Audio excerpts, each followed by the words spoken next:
तीज का त्योहार आने वाला था। तुलसी जी की दोनों बहुओं के पीहर से तीज का सामान भर भर के उनके भाइयों द्वारा पहुंचा दिया गया था। छोटी बहू मीरा का यह शादी के बाद पहला त्योहार था।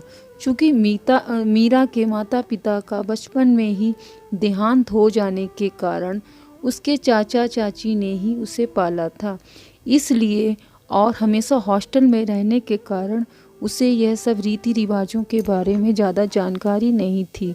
पढ़ने में होशियार मीरा को कॉलेज के तुरंत बाद जॉब मिल गई। आकाश वो दोनों एक ही कंपनी में थे, जहां दोनों ने एक दूसरे को पसंद किया। लोगों ने भी बिना किसी आपत्ति के दोनों की शादी करवा दी।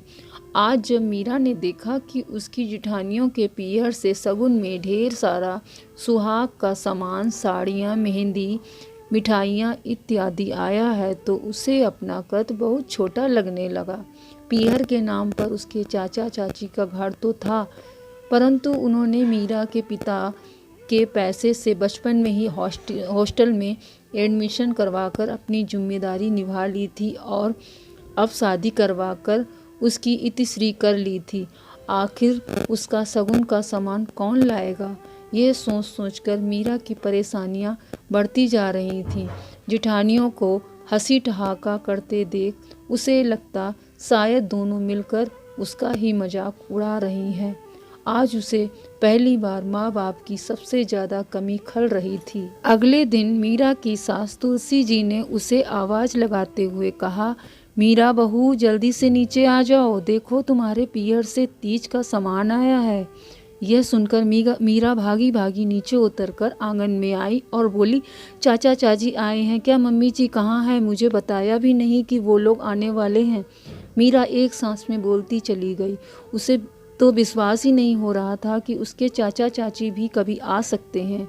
तभी तुलसी जी बोली, अरे नहीं, तुम्हारे चाचा चाची नहीं आए, बल्कि भाई और भाभियाँ सब कुछ लेकर आए हैं।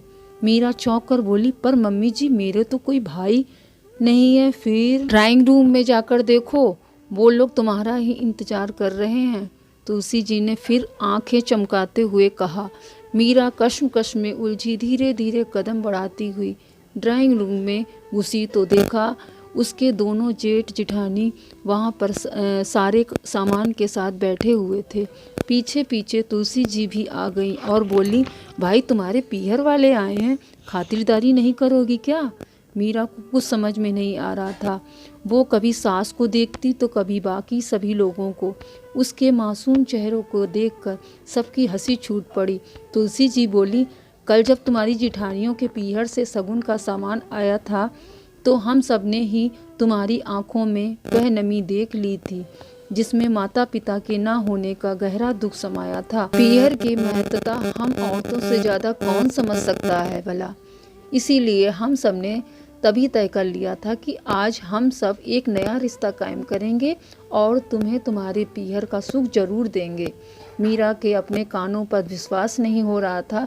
जिन रिश्तों से उसे कल तक मजाक बनने का डर सता रहा था, उन्हीं रिश्तों ने आज उसे एक नई सोच अपनाकर उसका पीहर लौटा दिया था। मीरा की आंखों में खुशी और कृतज्ञता के आंसू बह रहे थे।